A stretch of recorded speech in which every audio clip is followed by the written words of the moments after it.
E a nossa entrevistada de hoje é a Daniele Ferreira, assistente social da Assista, a Associação dos Pais e Amigos do Autista aqui de Alagoas. O autismo é o assunto do Espaço Aberto de hoje, que está só começando. A gente volta depois do intervalo.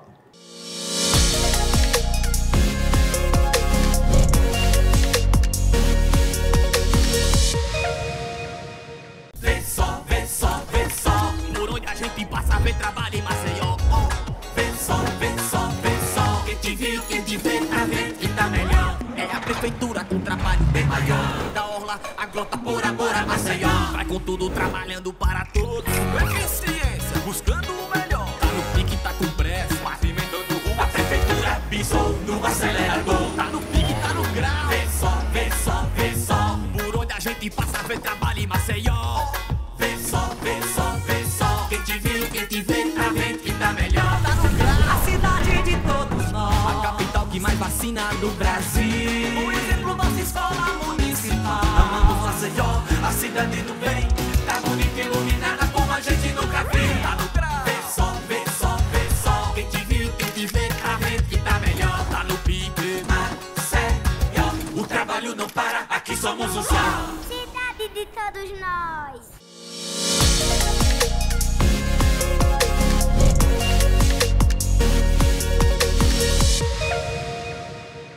Olá, meus amigos, um grande abraço. Está começando o Espaço Aberto de hoje. E no programa de hoje nós vamos abordar um tema extremamente importante e muitas vezes estigmatizado pela sociedade. Vamos falar sobre o autismo. E para isso a nossa convidada é a Daniele Ferreira, ela que é assistente social da Assista, a Associação dos Pais e Amigos do Autista aqui em Alagoas. Inicialmente, Daniele, muito obrigado. Eu que agradeço. Pela participação aqui com a gente para falar sobre um assunto tão importante e muitas vezes tão pouco discutido pela sociedade. Inicialmente, eu queria que você falasse para quem está nos assistindo o que é o autismo. Bom, Oscar, o autismo ele é um diagnóstico, né, uma condição permanente. Muitas pessoas confundem o autismo como uma deficiência ou uma doença, e não é o caso, né? Bem como a identificação de uma criança com autismo, você não consegue identificar ela pela aparência, porque é algo neurológico. Então, é muito da condição, é uma coisa permanente da criança ou do adolescente, que é o caso também. Nós estamos falando de uma condição comum hoje ou são raros os casos? Não, infelizmente vem crescendo significativamente o número de pessoas com autismo. Nós temos uma demanda reprimida enorme na instituição. Todos os dias nós recebemos pessoas querendo se inserir. Diariamente, pelo menos umas 3 pessoas querem se inserir na rede com suspeita de autismo ou já com o diagnóstico fechado. Mas você acredita, Daniele, que hoje os números de casos aumentaram ou o diagnóstico ele é mais eficiente hoje? O diagnóstico vem sido mais eficiente, né? Alguns especialistas têm se debruçado em cima dessa pesquisa, né, para identificar precocemente a questão do autismo. Tanto psiquiatras como neurologistas, eles acabam identificando, são os especialistas que acabam fechando o diagnóstico. Nem sempre o diagnóstico ele é fechado de imediato, porque o autismo ele pode ser confundido com TDAH, hiperatividade. Então, precisa de um acompanhamento. Crianças com 2, 3 anos de idade, eles começam a mostrar algum retardo, né, de comportamento, não é retardo mental, é de comportamento, às vezes na fala, na interação, na comunicação, e isso acaba chamando a atenção dos pais e acaba levando para um profissional da área que, dependendo do nível da criança, por ser leve, é mais difícil identificar de imediato, mas se for moderado ou grave, eles fecham o diagnóstico de forma rápida. Você citou agora um ponto importante, existem graus de autismo, né? Sim. Você não pode generalizar, existem casos e casos, não é isso, Daniele? Isso. E aí, quando a gente se depara com um grau mais leve, a gente se depara com preconceito. Muito, principalmente para dar entrada em alguns benefícios, por exemplo, que é um direito de uma criança autista ou de uma pessoa com autismo. Aliás, eu queria até que você se debruçasse com mais detalhes em relação a isso. Existem direitos para pessoas que são diagnosticadas nisso, né? Que direitos são esses, Daniele? Dentre eles, o benefício de prestação continuada. O BPC, né? Isso, conhecido como BPC ou LOAS, como a maioria das pessoas conhecem, que o BPC está dentro da Lei Orgânica da Assistência Social, que é o LOAS, que dá respaldo. No entanto, em alguns casos, nós temos nos deparado que está sendo negado esse direito. por o autismo ser muito leve. Dizem que os pais têm condições de trabalhar e não é essa a realidade, porque eles têm hiperatividade. Muitas pessoas com autismo não só têm autismo, tem algum outro diagnóstico junto. Às vezes, um TDAH e a hiperatividade. Então, eles são muito agitados. Tem que ter um acompanhamento do lado, não só um acompanhamento por uma equipe multiprofissional, mas também em casa. Então, muitos pais deixam de trabalhar para ter que estar com esse filho. E aí o benefício é um direito dele que ajuda nas despesas da casa. E você falou, inclusive, sobre TDAH. Para que a gente possa explicar para quem está acompanhando, que obviamente não é o autismo, mas muitas vezes pode vir acompanhando o autismo, o que é o TDAH, Daniela? É o transtorno de déficit de atenção com hiperatividade, que na maioria dos casos, muitas crianças com autismo têm esse TDAH. E aí, com isso, eles acabam se tornando mais agitados, têm algumas dificuldades motoras, de concentração, né, de até dentro de uma sala de aula. Então, isso sempre está associado. Quando é o mais grave, isso fica muito nítido de fechar o diagnóstico. Quando é leve, precisa ter um cuidado maior, porque às vezes nem sempre é o autismo, e sim o TDAH. Você falou sobre preconceito. Ainda existe muito preconceito na sociedade, Daniele? Muito, Oscar, porque não só na sociedade, mas na família também não sabem lidar com as crianças com autismo. Na escola, nós temos uma demanda muito grande por conta de falta de auxiliar de sala, que não sabe trabalhar com criança com autismo, por conta que eles têm essa hiperatividade e, normalmente, a forma deles se comunicarem, quando eles não se expressam verbalmente, é através dos gestos, ou a forma como eles se comunicam gritando, ou até mesmo se agitando. E eles têm muita força. E acabam algumas pessoas achando que eles são agressivos, e não são. É a forma deles se expressar. Tem que ter um certo cuidado de trabalhar com essas crianças. E aí muitos não se socializam na sala de aula porque não tem quem acompanhe. Alguns pais, inclusive, deixam de estar em casa com outros filhos para estar dentro da sala de aula com os seus. E aí fica um déficit dentro da sua casa também. Né? Então, o preconceito vem dentro da sala de aula, vem da sociedade, da própria família que também não aceita. Nós temos pais, assim, relatos de não participar, inclusive, de reuniões familiares, porque o seu filho é um pouco agitado, não consegue brincar normalmente com outra criança. E aí, para não ter o constrangimento, acaba se resguardando. Então, o problema não ocorre só com a criança, mas também com o responsável, que na maioria dos casos são as mães. Mas tem os pais, os avós que às vezes assumem essa responsabilidade. Então, com isso, eles acabam desenvolvendo algumas demandas de problemas psicológicos, né? Nós temos o atendimento de psicólogo da família, porque a Assista entende que, além da criança ser acompanhada, os pais precisam ser acompanhados, para que a gente possa trabalhar com esses seus familiares, né? Muitos têm depressão, têm síndrome do suicídio, então isso é muito grave, porque eles não trabalham, ficam reclusos, não participam do convívio familiar. A sociedade também rejeita a questão com autismo, seja no supermercado, numa farmácia, em um banco, em um ônibus, por conta que eles ficam muitas vezes se movimentando, mas isso é a forma deles estarem se organizando mentalmente. E aí não é bom interromper. Com isso, acabam assustando e as pessoas ficam com uma certa repulsa ou receio de se aproximar e de se interagir. Você citou um ponto importante, né, que é a compreensão da sociedade sobre o tema autismo, que é extremamente importante, mas passa primeiramente pela família, né? Você citou sobre a dificuldade, muitas vezes, do diagnóstico, né, de se perceber. E esse preconceito, ele muitas vezes nasce dentro da própria família, da família não querer aceitar que, de repente, tem um ente querido ou uma criança que é tão amada e que não vai deixar de ser amada menos ou mais por causa disso, obviamente, mas pode ser um problema para ela ou para a sociedade, que essa aceitação familiar, ela hoje em dia ainda é um problema, Daniele? Dentro da realidade que nós vivemos dentro da Assista, nós acompanhamos 200 famílias, né? E isso é muito recorrente, né? A princípio, tem os próprios pais que têm uma dificuldade em aceitar e entender a questão do autismo. Alguns ainda estão em processo de aceitação, mas além desses pais, tem os avós, os tios, primos, em saber conviver com essa criança. E aí, quando sai do meu familiar, vem a questão da sociedade. E aí, imagine esses pais ter que lidar com tudo isso. Sair do seu local de trabalho, muitas vezes, para poder estar com o seu filho ou filha. Na maioria dos casos, o diagnóstico é fechado, na maioria, meninos, né? Nós temos poucas meninas com autismo. E aí, com isso, eles acabam desenvolvendo, os pais, no caso, algum tipo de diagnósticos, né? Como eu falei anteriormente, depressão e a síndrome do suicídio. Ou seja, você sai de uma missão, né, que é a criação de um filho autista, para um problema psicológico também afetando a outros familiares, né? Sim. Daí a importância do diagnóstico precoce, de você o mais rápido possível procurar auxílio ou diagnosticar que aquela criança tem autismo?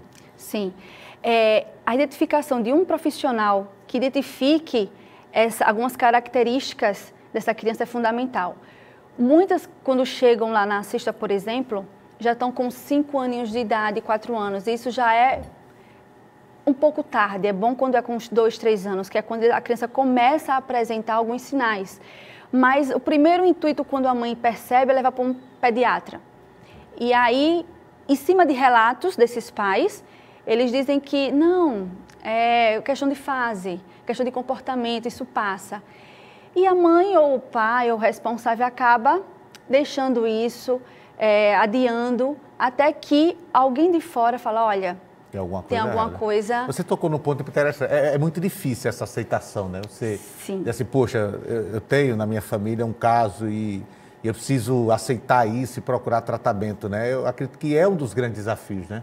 Sim. É você trazer a família para perto de você e dizer, espera aí, tem algum problema. E esse diagnóstico, como você disse, geralmente, o diagnóstico percepção geralmente vem de fora, né? Sim, não vem de dentro da família, porque quando a criança tem os seus primeiros meses de nascimento, ele começa a desenvolver normalmente, começa a se comunicar, a andar, mas quando chega a 1 aninho, começa a ter esse retrocesso. Se já estava andando, tem a dificuldade no andar. Se estava falando, de repente para de falar.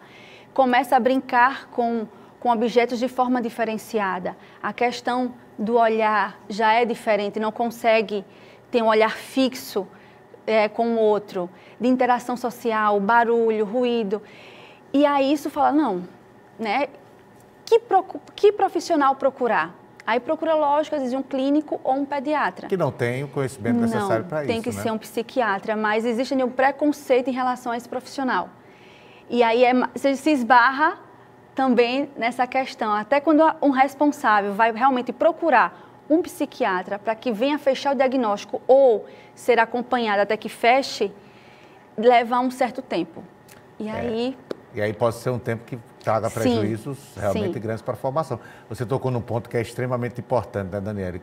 Quanto preconceito ainda existe com relação a acessos profissionais, como psicólogo, como psiquiatra? Sim. Muitas vezes a família diz, olha, eu não vou procurar esse tipo de profissional porque, meu filho não é doido, meu filho não é isso, tal, usando uma linguagem bem coloquial, né? Sim. É uma barreira ainda a se quebrar, né? De se mostrar, não, esses profissionais estão aí porque são extremamente importantes, tanto o psicólogo como o psiquiatra, né? São ferramentas extremamente importantes e indispensáveis no diagnóstico. Mas ainda existe isso, né? Não vou levar porque meu filho não é doido. Exatamente. Você ouve muito isso, por exemplo? Sim, Daniel? Com certeza. E muitas dessas crianças precisam de uma medicação. E quem só passa é esse profissional, que é o psiquiatra. E aí nós temos uma outra barreira, de pais não aceitarem a questão da medicação. Já por conta desse entendimento que meu filho não é doido, né? Enfim, mas é um medicamento que vai ajudar ele a se organizar. Se ele é muito agitado, se ele tem dificuldade para o sono, por exemplo, isso contribui para que ele possa ter uma noite tranquila e no dia seguinte ele possa estar mais organizado, ele possa ir para a terapia, ser acompanhado por uma equipe multiprofissional. Então, tem pacientes que precisam e tem pacientes que não precisam. Vai depender muito de cada usuário. Porque, como eu falei, o nível do espectro é muito diferente. É muito diferente. Vamos fazer o seguinte, a gente vai para um rápido intervalo, Daniela. Na volta, a gente vai falar especificamente sobre a associação, né, sobre os serviços que são prestados, de que forma, né, a população pode procurar e de que forma a população também pode contribuir com a Assista, tá certo? Ok. A Daniela Ferreira é assistente social da Assista, Associação dos Pais e Amigos do Autista. É rapidinho, o Espaço Aberto volta já já.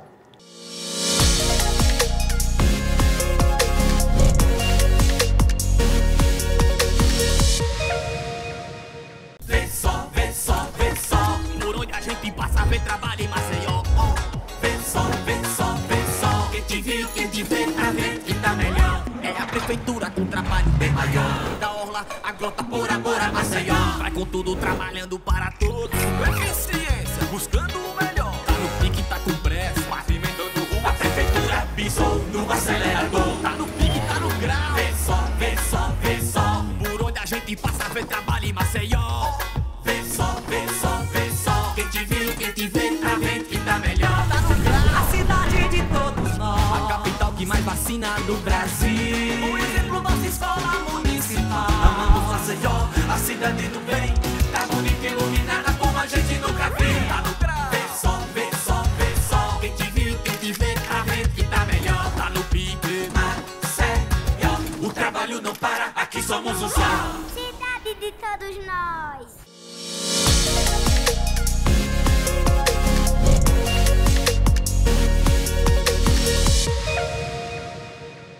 E já estamos de volta com o Espaço Aberto e eu estou conversando com a Daniele Ferreira, né, que é assistente social da Assista, Associação dos Pais e Amigos de Autista.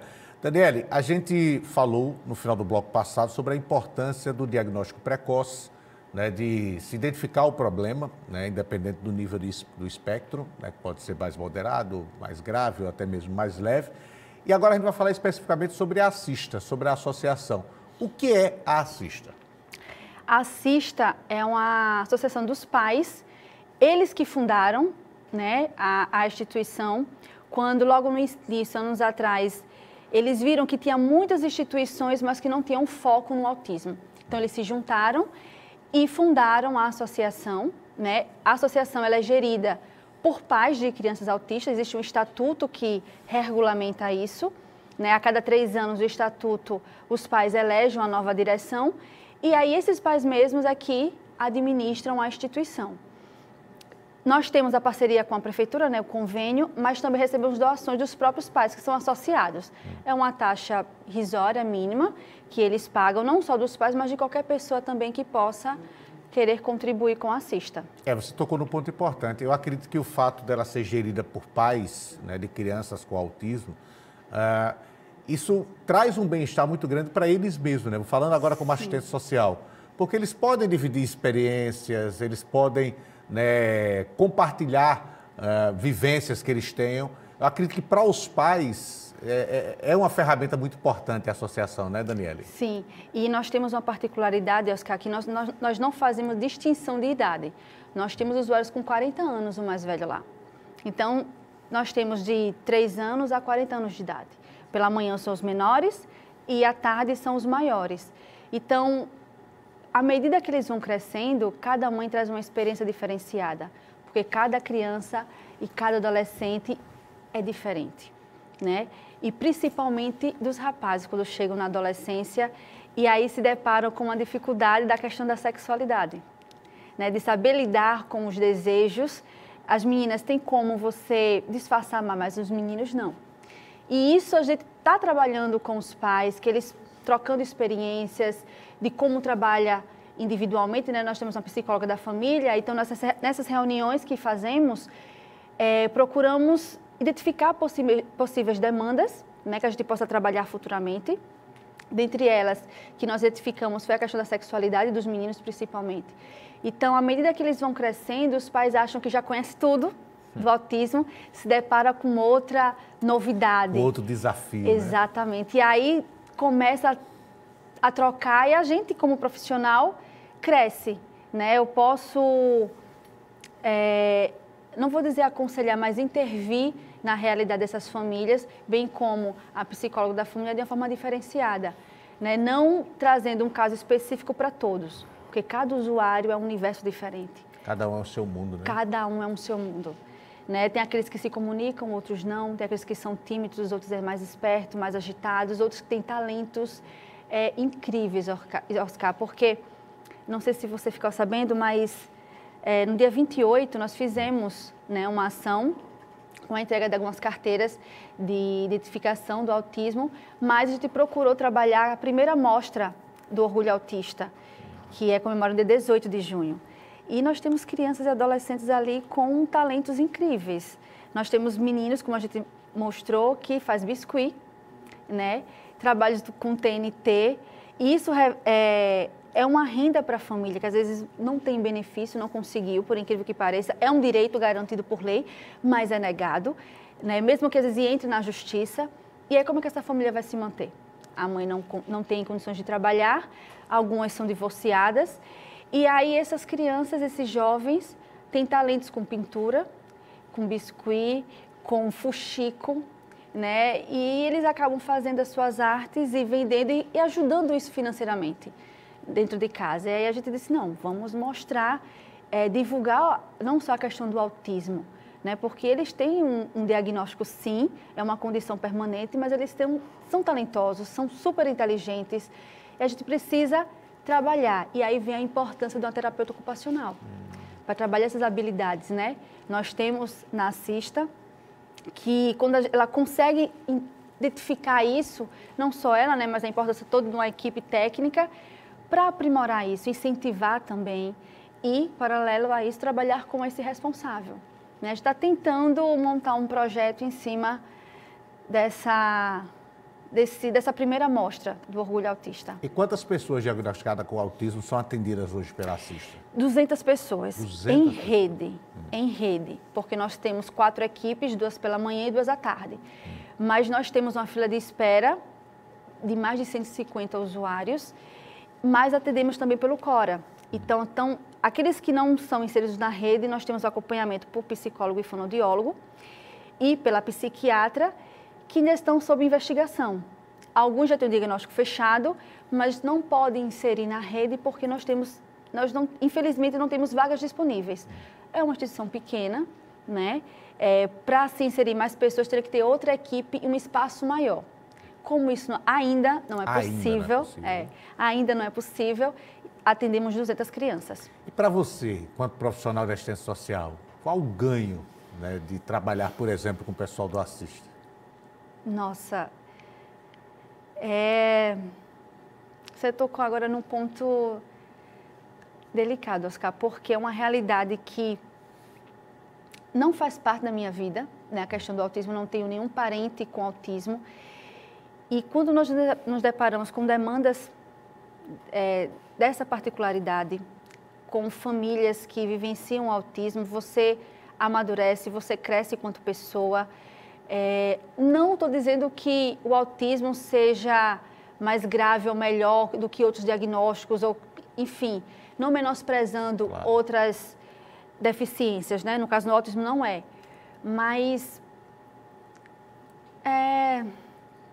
eu agradeço muito por estar trabalhando na Assista hoje, porque a oportunidade que eles estão me dando, o espaço que eles estão me dando enquanto técnica, enquanto assistência social, de desenvolver projetos, de intervir na vida daquelas famílias e das crianças e adolescentes, é um diferencial. Enquanto técnica, eu cresço profissionalmente, né? Me desafiando, trabalhando com eles, porque não é fácil, bem como pessoa também. Acho que como pessoa o ganho ele é espetacular. Não, isso aí, né? Não tem... É porque você falou de uma coisa que é mais comum do que a gente imagina, né, Daniela? O diagnóstico do autismo não é uma coisa tão incomum, mas que se discuta ainda tão pouco pela sociedade, né? Parece que a sociedade criou uma barreira e que isso seja problema dos outros, quando isso é um problema da sociedade. Tem que ser visto de forma bem ampla e de forma inclusiva, né? Que eu acho que é o mais importante. Então, eu acho que falar sempre sobre o tema, falar sempre sobre o autismo, discutir, é extremamente importante. Levar essa discussão à sociedade para a gente quebrar esses paradigmas, né? É muito estigmatizado ainda o assunto e eu espero que isso possa ser quebrado aos poucos. Como também conquistas importantes, como a carteira de identificação do autista, né? Eu queria que você falasse um pouquinho da importância de um documento como esse, Daniela. Já trazendo a discussão anterior, pela questão do preconceito, né? Nós temos a Secretaria de Assistência Social, a SEMAS aqui do nosso município, que disponibiliza essa carteira, né, para que esses pais possam mostrar em certos locais, seja públicos ou privados, e comprovar que aquela criança tem sim autismo. Porque quando essa não tem uma identificação, muitos dizem, não, meu filho tem autismo. As pessoas olham, não tem, ele é normal. Sim, mas autismo não quer dizer que não seja, ele só tem uma condição, é diferente. Ah, meu filho é especial, não estou vendo. Não estou vendo nada de diferente, não estou vendo nenhuma deficiência, mas o autismo não é deficiência. E aí precisa ser trabalhado. E com essa carteira, os pais não precisam ter que ficar discutindo. Eu tenho como comprovar, tenho como te mostrar que o meu filho é sim autista. Para se ter essa carteira, existe um atestado médico que com um diagnóstico fechado, da qual a própria secretaria faz essa viabilização, né, esse acesso a esse direito, que ainda, infelizmente, muitos pais não têm. Mas não tem por quê? Por falta de informação? Sim, por falta de informação, ou às vezes por vocês não estar dentro de uma instituição, acha que não tem esse direito. Mas a partir do momento que você já tem um diagnóstico fechado, independente de se você está inserido numa rede ou não, de qualquer instituição, você pode ir até a secretaria, solicitar o formulário, fazer o preenchimento, levar as documentações exigidas e, posteriormente, em determinado prazo, a própria secretaria pede para que você venha buscar. Mas alguns pais acham que para ter essa carteira, precisa-se estar em acompanhamento com a equipe, e não necessariamente, basta ter o diagnóstico fechado. Basta ele ter o documento, o atestado, procurar a secretaria com os documentos necessários, que são os básicos, gente, RG e CPF da pessoa que é responsável, da pessoa que vai receber a carteira, enfim, são esses documentos básicos. Mas com o atestado você vai lá e consegue. Agora, a sociedade, de uma forma geral, se ela quiser contribuir com a Assista, é possível, Daniela? Sim, é possível sim. A gente também tem a questão do Pix, né, que hoje é uma facilidade, né? Mas aqueles que não podem contribuir financeiramente, mas com qualquer tipo de doações. Você me falava sobre, por exemplo, brinquedos que são utilizados, que hoje são equipamentos caros, né? São Daniela? equipamentos caros, porque não trabalhamos com brinquedos que nós conhecemos como normais, assim, um carrinho, uma boneca. Não, porque todos os brinquedos é para estimular a criança. Eles são lúdicos, né? Exatamente, a questão das cores dos animais, da percepção. Então, são jogos diferenciados. E esses jogos têm um custo maior para a instituição arcar.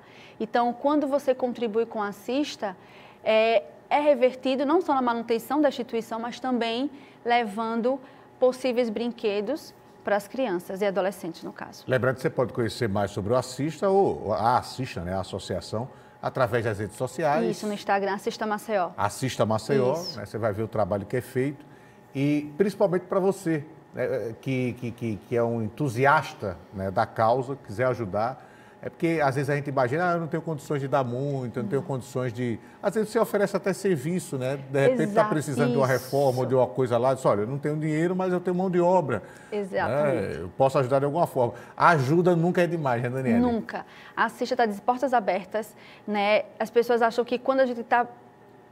eu vou contribuir financeiramente, não apenas financeiramente. Se você não tem condições financeiras, você pode contribuir com um serviço ou com algum alimento, porque nós temos famílias carentes que a gente distribuímos para essas pessoas.